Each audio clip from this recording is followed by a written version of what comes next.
এই কে রে? কে আমার নবীকে গালি দিয়েছে? হ্যাঁ, এই কে আমার নবীকে গালি দিয়েছে?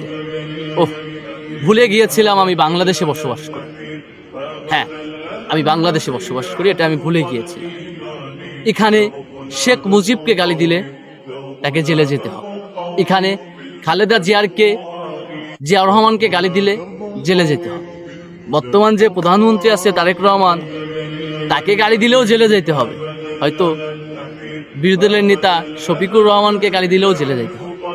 তবে মাঝে সাঝে আমার মাথায় ধরে না, এখানে কি সব নাস্তিক বসবাস করে, না 97% মুসলমান বসবাস করে?